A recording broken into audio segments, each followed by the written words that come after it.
Oye, sería importante antes de presentar a los doctores que nos acompañan acá, demos la cifra, resumamos un poco lo que ha sido la cantidad de contagiados que tenemos. 164 nuevos casos, informó el ministro, 1.306 en total, 33 personas recuperadas y lamentablemente un cuarto fallecido, que es un hombre de 80 años que tenía otras enfermedades asociadas como el Parkinson, insuficiencia renal y que pertenecía a la 8ª región. Le vamos a dar nuestras condolencias, por supuesto, a su familia. Y lamentable siempre escuchar un nuevo fallecido. Exactamente, y por eso hoy día también vamos a conversar con los doctores especialistas. Tenemos a Marcela Girón, que es química farmacéutica de la Universidad de Chile. También al doctor Juan Luis Castro, expresidente del Colegio Médico, actual diputado PS, pero también médico internista de profesión. Como nos hizo hincapié que lo presentara. La doctora Claudia Saavedra, microbióloga, presidenta de la Sociedad de Microbiología de Chile. Antes de meternos en la materia que vamos a conversar sobre lo que se está improvisando en el espacio riesgo, ¿qué les parecen a ustedes estas cifras actualizadas hoy por el gobierno? Bueno, yo puedo decir de que estamos siguiendo todavía la tendencia de aumento de casos. Efectivamente hay un poquito menos que ayer, pero estamos en el rango de 100 a 200 diarios, con una tasa de letalidad, o sea, de muertos todavía muy baja comparado con ese 4,6% mundial que tenemos hoy día. Lo segundo es que sigue marcándose que son los 4 casos fallecidos en Chile adultos mayores. Claro. Y eso no se escapa a la experiencia internacional. También. Todos con enfermedades concomitantes. Pero él hizo una diferencia hoy día, el ministro, porque dice que este cuarto fallecido, lamentablemente, no funcionaron el tratamiento de reanimación o el intubarlo, a diferencia de los anteriores fallecidos. En esos anteriores hubo decisiones de los equipos médicos de no seguir adelante con medidas invasivas porque ya el resultado iba a ser mínimo. Pero mi deducción de esto es que con mayor razón los casos que son de alto riesgo, que están catalogados incluso, están en la circular de hace un par de días atrás, me refiero a todos los adultos mayores, todos los que tengan las enfermedades concomitantes, hipertensión, diabetes, cáncer, VIH, terapias inmunosupresoras, deben ser los más protegidos hoy día en la población chilena en cuanto a cumplir el aislamiento preventivo, que es como la regla más importante que estamos dictando hoy día. Doctora, ¿usted quería decir algo? Sí, estaba levantando el dedito.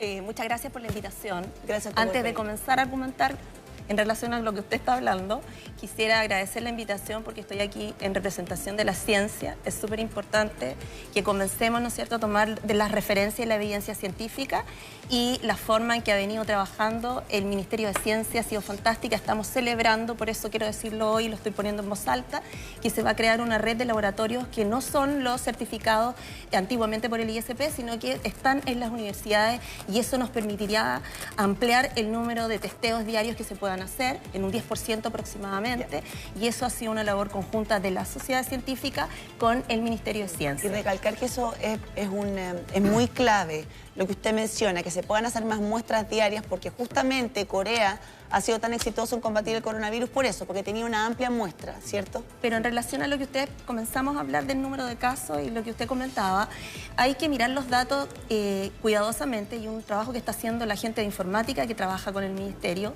también, el grupo que lidera Tomás Pérez Acle, está haciendo un trabajo donde se ha desglosado por edades y se ve que la mayor cantidad de los pacientes que han sido determinados positivos son jóvenes. Claro. Entonces, eso que nos significa muchas cosas. Yo quiero que poner eso aquí en la mesa para que lo podamos discutir, porque evidentemente esta cuarentena a la que ahora vamos a estar sometidos en el sector oriente o en la región metropolitana obedece a que las medidas iniciales no fueron tomadas con toda la seriedad y se trivializaron un poco. ¿En qué sentido? O sea, en el sentido que la población población aún no comprende lo que esto significa. Sí. En el que la distancia social, ¿cierto?, es lo importante de mantener por sobre otras cosas. Pero perdón, en especial, dices tú, la población joven, ¿quiénes fueron los que, o quiénes han sido el rango etario que menos? Ahí en las redes sociales circula de todo, pero tú sabes que hay fiestas que se hicieron del coronavirus, hay gente que hizo fiestas de noche. Gente que se casó el fin de semana. Gente que se casó el fin de semana, incluso, perdón que lo diga, con disculpas con el rubro, pero que era médico, una persona que se casó y hizo una fiesta. Entonces, esas cosas no pueden seguir sucediendo, y yo voy a apuntar a un concepto que quisiera poner en la mesa también, y es a la responsabilidad ética que todos tenemos del autocuidado, porque independiente de todo lo que debamos hacer, el autocuidado hoy pasa a ser muy relevante. Una pregunta. tendrá que ver con un poco de indolencia, y se lo pregunto a propósito de lo que pasa hoy día, por ejemplo, con el VIH. Dice, el VIH hoy día tiene tratamiento, en fin, y muchos jóvenes de alguna manera se relajan. ¿Será que a lo mejor los jóvenes dicen, yo no estoy en el universo de personas que realmente puede morir con esto y me relajo y salgo y hago lo que quiero? ¿Tiene que ver a lo mejor...? Excelente pregunta, porque tiene que ver con que existe un número de pacientes asintomáticos que son los que están movilizando al virus. Claro. Y esos pacientes asintomáticos están también en la población joven que siente que puede seguir haciendo su vida normal y que no los está afectando porque no tiene síntomas. Bueno. Y esos pacientes son los súper importantes que me imagino que... Sí, yo creo que, si me permiten, bueno, además de agradecer la invitación, creo que es importante recalcar de que los pacientes que son jóvenes, generalmente por ser asintomáticos piensan de que son inmunes, claro, ¿cierto? Y entonces eso genera conductas de riesgo que a la larga pueden tener mayores contagios en su alrededor. Pero por otro lado también se han descrito una serie de pacientes que hoy día están con cuadros severos que son jóvenes. Ahora, lo que pasa es que la mortalidad se ha dado en estos 4 casos en adultos mayores que generalmente son más frágiles y por lo tanto tienen mayores susceptibilidades. Pero eso no significa que los jóvenes no vayan a tener cuadros graves. De hecho, los 2 primeros hospitalizados tenían 29 y 44 años, exacto, ¿no?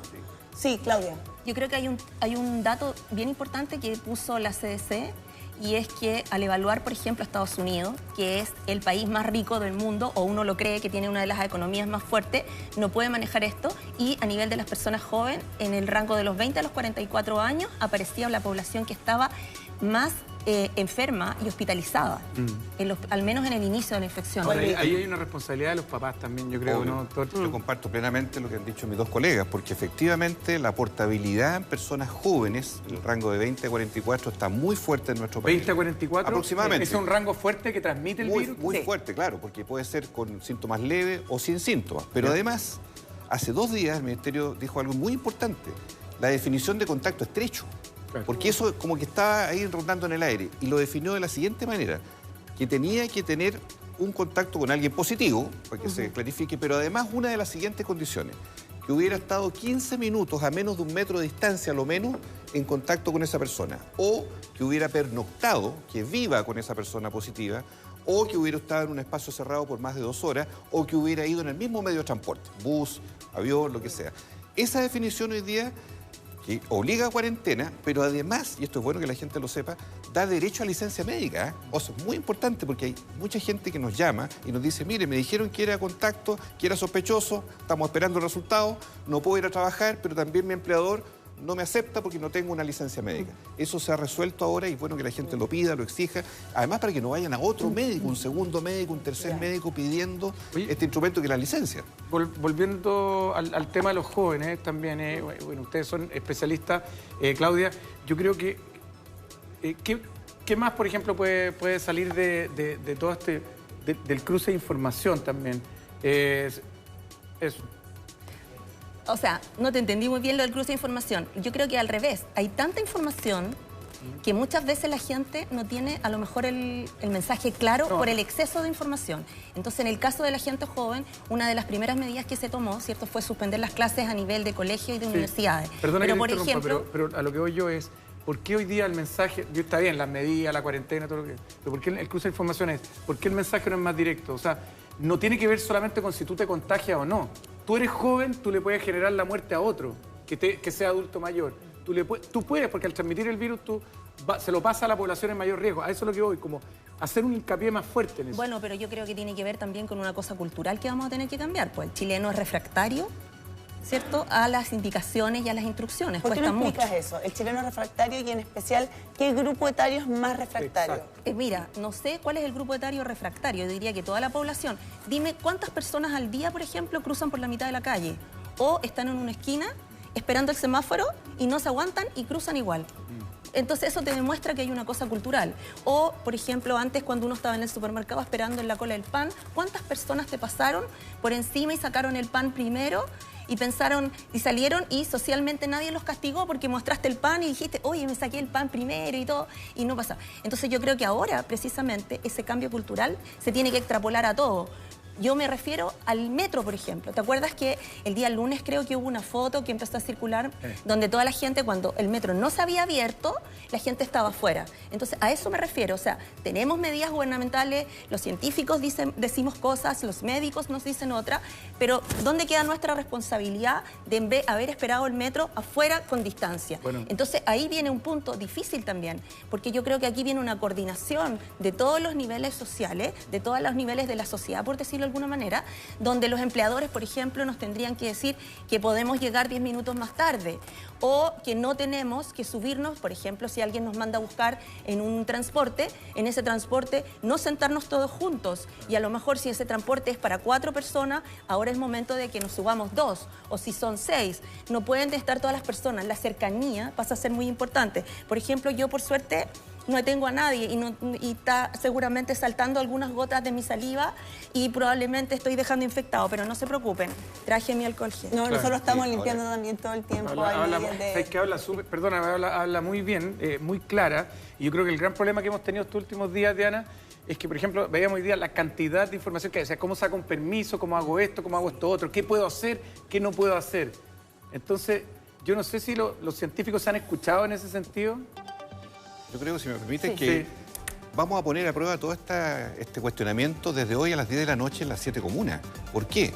Porque mucha gente tiene la compulsión de salir a comprar pensando que va a estar 7 días totalmente encerrado. O sea, y dice, partimos en la mañana con esa información y con las colas. de todo, o voy a comprar remedios de más. Claro. Y ahí se ve el criterio o no de imprudencia, es decir, hasta dónde una persona realmente tiene necesidad de ir, de guardar esa distancia, por ejemplo, en la farmacia, no más de 2 personas o clientes dentro del recinto. ¿Y por qué no hace un llamado? Porque efectivamente hay 7 comunas que a partir de hoy van a entrar en una cuarentena total y eso provoca ansiedad. Claro. O sea, sí o sí, a todos nos provoca ansiedad. Le hago un llamado derechamente a toda la gente que vive en las 7 comunas que desde hoy en la noche, por una semana, prorrogable quizás, van a estar en aislamiento estricto y eso significa que, por favor, no tengamos tendencias impulsivas a querer pasar por sobre otro, no respetar la distancia, estar hacinados en un local esperando en una fila, pero no aceptando que las condiciones son de más lentitud en la entrega y en la compra, pero no con esas condiciones.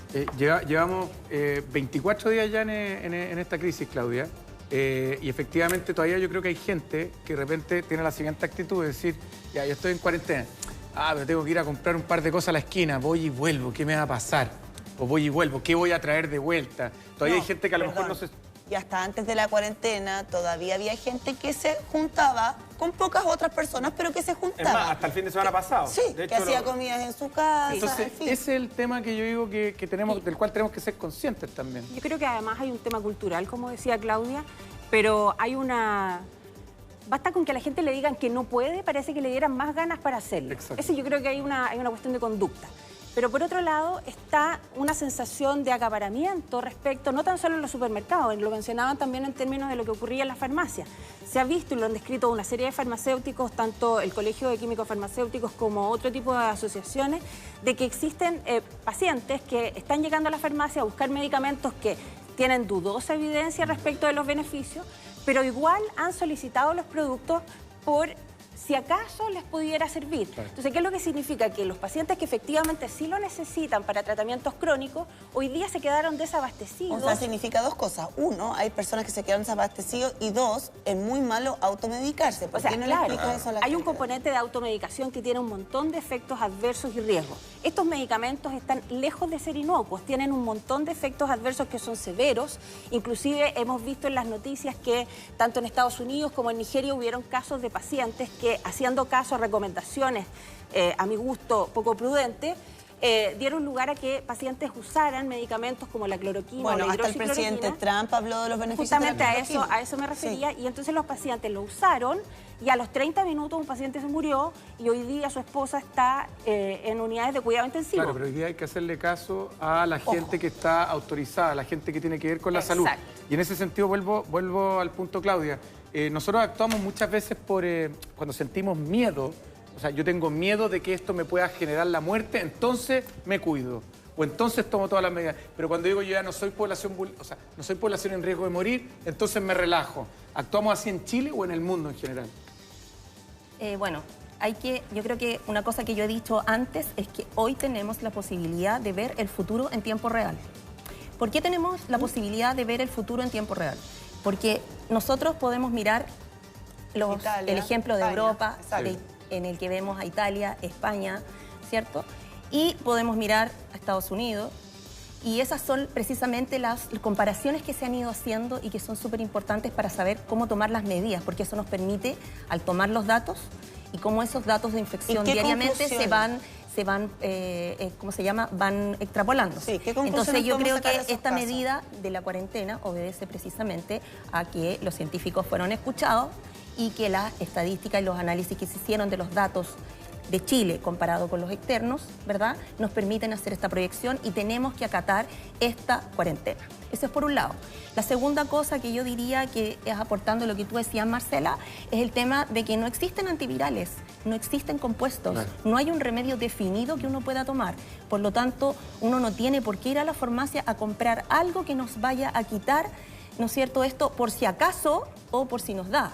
Aquí hay síntomas claros que usted los puede mencionar para que nos quede más claro todavía desde el punto de vista de la medicina, ¿verdad? ¿Cuáles son los síntomas? Y ahí uno consultar y no saturar los centros médicos porque tenemos un resfriado que a lo mejor puede ser un resfriado común y no es una infección de virus corona.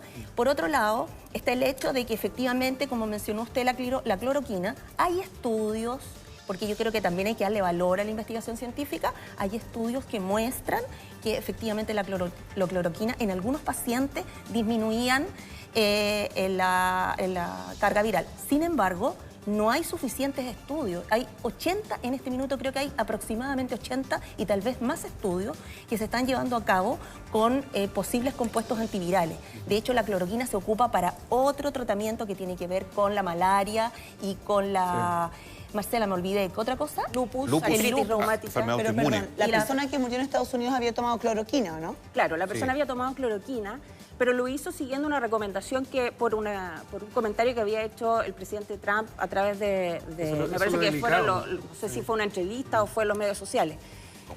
Pero de esto, yo creo que lo más importante también, como dice Claudia, es que es cierto, se han mostrado ciertos resultados en las investigaciones que muestran que hay algunos beneficios, pero todavía, tanto la población expuesta como la cantidad de estudios que se han realizado, no es suficiente para avalar eso como una recomendación. Pero Marcela, hay una cosa, estamos hablando de ciencia, esto es ciencia, esto no es yo creo o no creo. Esto es lo comprobado, lo científicamente comprobado. Y frente no hay a eso, evidencia. no hay evidencia suficiente. suficiente. No hay evidencia No suficiente. se puede ocupar, no lo necesita comprar. Yo creo que de repente cortemos Eso es muy porque como que de repente nos podemos perder. Yo creo que hay que ser enfático en eso, ¿no, Marcela? Sí, en eso, pero además me No. gustaría a mí reforzar de que esta conducta no es tan solo de los pacientes.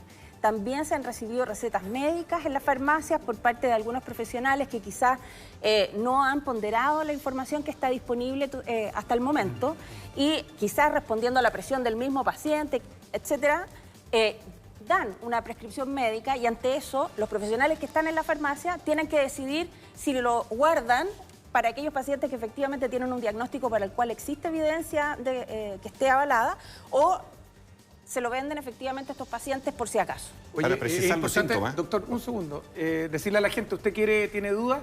¿Quiere preguntarle a nuestros especialistas? Los tenemos aquí, así que puede hacer sus consultas en cualquier minuto. Vamos a empezar a sacar gente al aire. Y tenemos un hashtag ahí. Sí, perdone, que los yo estoy doctores con presbicia. explican, ¿no, Pablete? Los doctores Los explican en nuestro hashtag para que le haga sus preguntas a través de nuestras redes sociales. Para que aclaremos Juan Luis. súper bien los síntomas. De la estadística de todos los casos chilenos, me refiero a los positivos, estamos en 1.300, se hizo un ranking de los síntomas que presentaban los nuestros, más allá de la literatura internacional. La tos es un síntoma que está presente en muchos casos, es una tos más bien seca y que por lo tanto persiste en el tiempo. La dificultad para respirar, cierto jadeo, cierto ahogo, por decirlo así, está muy presente. ¿Y la fiebre, La doctor? fiebre estaba menos presente. Esto es importante decirlo. Y ahí uno puede hacer una serie de hipótesis. Hay mucha gente que en la automedicación que mencionábamos toma paracetamol, toma un trioval, toma otros remedios y enmascara, por decirlo así, la fiebre. Entonces, no se han encontrado en los casos chilenos tanta frecuencia de fiebre. ¿Pero qué que frecuencia? no significa. Porque hoy día leíamos Un en el 70%. Publimetro que había solo un 9% de los casos positivos en Chile había presentado fiebre, pero Isquia Siches, la presidenta del Colegio Médico, me corrigió esa cifra. Es más. Es mucho más. 70%. Claro. No, es cardinal tenerlo claro que es así. Sí. Pero además de eso, digamos con claridad que el dolor de cabeza también y la anosmia, que lo tocamos aquí el otro día, que son síntomas que han ido apareciendo, o sea, la pérdida del olfato prematuramente, porque afecta a las mucosas, también son síntomas que motivan la consulta. Y frente a eso, más allá de toda la automedicación o largarse a comprar antivirales, vacuna va a haber en un año más, tenemos que ir a la consulta médica, porque es ahí donde es posible generar una objetividad. ¿Por qué te digo esto? Porque hoy día también hay resfriados dando vueltas, resfriados comunes y corrientes, para que no haya una psicosis de que todo es coronavirus. Pero tenemos que ir diferenciando y eso no lo puede hacer cada persona por sí mismo. Tiene que ir a una consulta médica, al CEFAM, a la posta rural, a las comunas más apartadas, en un médico de urgencia. Pero eso tiene que tener un criterio. Por suerte, el aparato del Estado tiene todo el control hoy día de lo público y lo privado. Que eso es muy importante para evitar la diferencia, que tengo que pagar tanto, no. Y eso es una buena medida que se anunció hace un par de días atrás. Lo mismo que la rebaja en el precio máximo del test a 25.000 pesos. Lo ideal es que fuera gratis, creo que sería lo óptimo, varios países lo tienen así. Pero ya es un avance concreto para acceder a estos test que cada día son más necesarios. Me gustaría preguntarle 2 segunditos, Marcelita. Claudia, ¿cuántos muertos crees tú que van a haber en nuestro país? No, qué pregunta me quiere... Te lo pregunto no, ahí yo no puedo tomar una... No te puedo dar... Perdona. Es que yo ¿sabes creo lo que que pasa? Esa respuesta es súper difícil. Yo sé que no, ¿cierto? pero a lo que voy es que, muy cortito, hemos visto tantas estadísticas. Yo estos últimos días, no sé, ustedes se meten a Instagram y uno ve, mira, acá habla el especialista de la curva, cómo crece, cómo van creciendo los otros países y todo. Y uno también de alguna manera se preocupa y dice, ¿esto realmente pueden haber miles de personas muertas en Chile? Bueno, mira, yo creo que hay que considerar lo siguiente. La infección se ha comportado de manera distinta en distintos países. O sea, por ejemplo, en Italia fue muy agresiva y se muere mucha gente, o sea, ha muerto mucha gente. Y, en España también. Ambos tienen más fallecidos que China incluso. Claro. Entonces hay muchos fallecidos, pero parece que hay una infección que sería diferente a la de acá. Y este mismo detalle que estamos conversando, que tiene que ver con la fiebre, probablemente hace que la infección sea distinta el comportamiento que tenemos. Yo creo que hay que considerar una cosa que es súper importante, y es que estamos frente a una enfermedad nueva. Y como es una enfermedad nueva, no sabemos cómo se va a comportar en esta población chilena. ¿La Marcela no está de acuerdo con lo que...? No, yo creo que, o sea, no sé si más que no estoy de acuerdo, me gustaría complementarlo. Por supuesto que la mortalidad está afectada directamente por la capacidad de acceder a recursos de mayor complejidad. Por lo tanto, si se nos dieran todos los casos de contagio que requieren hospitalizaciones y atención en camas UCI, naturalmente que ningún sistema de salud va a tener capacidad suficiente para poder atender a ese volumen de pacientes. Entonces, ¿qué es lo que se quiere hacer? Tratar de aplanar la curva de manera de que no se presenten todos los casos de una sola vez. Naturalmente, Italia y España, que fueron países que reaccionaron tardíamente a las medidas de aislamiento, lo que ocurrió es que hubo gran cantidad de contagios y se dieron pic que saturaron los sistemas y por lo tanto los profesionales y el sistema en general no era capaz de atenderlos y eso naturalmente que afecta en la cantidad de pacientes muertos. ¿Eso puede pasar acá? Eso puede pasar acá. Atención de guerra, elegir a qué paciente salvar. Pero yo me atrevo a hacer un pronóstico, me voy a atrever a hacer un pronóstico solo, no por especulación, sino solo sobre la proyección, en Chile, la dijo el ministro, de la letalidad en el mundo, 4,6% si fuera a Chile. Si en Chile se cumpliera el pronóstico de la propia autoridad, 40.000 casos en el momento peak. Hablemos de fines de abril y le aplicáramos esta cifra, estamos hablando de 1.840 fallecidos. Si fuera la misma tasa mundial aplicada a Chile en el peor de los casos, eventualmente. Algunos pronósticos que hablaban de 100.000 contagios en Chile. ¿Eso es posible? Es más negativo de todo. Es posible y la autoridad se ha dispuesto a eso. Recordemos que se ha dicho, mire, estamos... Lo que pasa es que el pronóstico más cercano es de 40.000, pero como todo es inflamable o puede ampliarse, se puede llegar a 100.000 perfectamente y hay que estar preparados para eso. Bueno, como vamos pero hoy en día, esta tendencia... Como vamos hoy día, podríamos tener 3.000 contagiados probablemente... La próxima semana. La próxima semana, claro. Lógico. Si vamos subiendo así la curva. Exactamente. Sí. Claudia. Perdón, yo creo que estamos a tiempo. Hay un ejemplo que es muy educativo, que es el de la gripe española en Estados Unidos. En Filadelfia, por ejemplo, no tomaron estas medidas de resguardo de la distancia social y uno ve que en un periodo muy corto de tiempo toda la gente se enfermó al mismo tiempo y se murió muchas personas. Y en paralelo, como San Luis había visto el ejemplo, entonces tomó las medidas de resguardo a tiempo y efectivamente, como acabamos de decir acá, que tanto ya todo el mundo se maneja con esto del aplanar la curva, que significa tener menos infectados, no se murió tantas personas. Yo creo que estamos a tiempo, yo creo que ese es el mensaje que deberíamos decir, que si nosotros cumplimos las indicaciones y que si mantenemos la cuarentena y respetamos el espacio y la distancia social, que es lo más importante, probablemente ese número proyectado de ahora puede cambiar. Por eso te decía yo que los datos cambian día a día y uno tiene que estarlo visualizando. A propósito de la cuarentena y de la medida que comienza a regir hoy, solo para 7 comunas de la región metropolitana, ¿a ti te parece que esta medida debiera ser más restrictiva y que se debiera extender a otras comunas, no solo de la región metropolitana, sino que del resto de Chile? ¿La cuarentena total? No es correcto, según lo que dicen los especialistas. La verdad es que nosotros como Sociedad de Microbiología hemos estado en contacto con la Asociación de Municipios de Chile y ellos como nos pidieron asesoría como para plantearnos preguntas y consultas respecto al tema, y además estamos conversando también con la Sociedad de Infectología con la que hemos tenido... tenemos coincidencias, por decirlo así. Entonces, en este caso, yo creo que las medidas que se están tomando de restringirnos a los lugares que hay más contaminados, porque hay sitios de Chile que no hay contaminación, que serían como unos verdaderos oasis.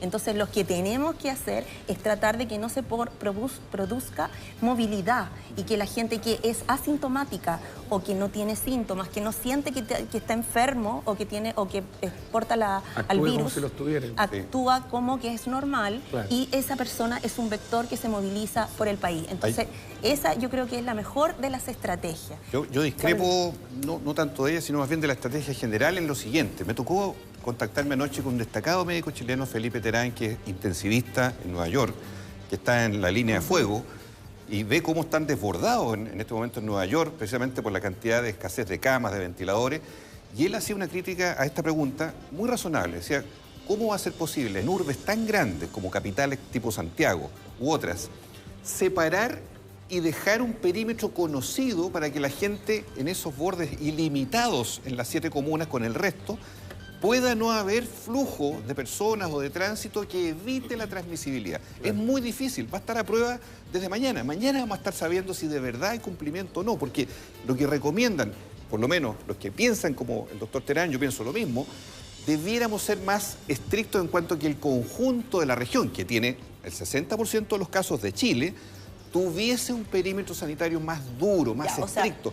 Porque esto yo no digo... Cuarentena total a todas las regiones, claro, a todas las comunas de Santiago. Yo digo, logística tiene que haber, no se puede impedir el abastecimiento, la gente tiene que ir a la farmacia, los alimentos, eso es inevitable. Pero, del punto de vista de que se respete este aislamiento que parte hoy día en la noche en estas 7 comunas, yo creo que está por verse. ¿Por qué? Porque en los días posteriores, no al tiro, vamos a tener que ir viendo si baja o no el nivel de contagiados positivos, más aún si baja el nivel de sospechas, porque hay más de 10.000 personas en las comunas que están bajo sospecha de vigilancia, y eso va a ser un indicador si la medida es efectiva o hay que avanzar derechamente al aislamiento de la región metropolitana. Tenemos una...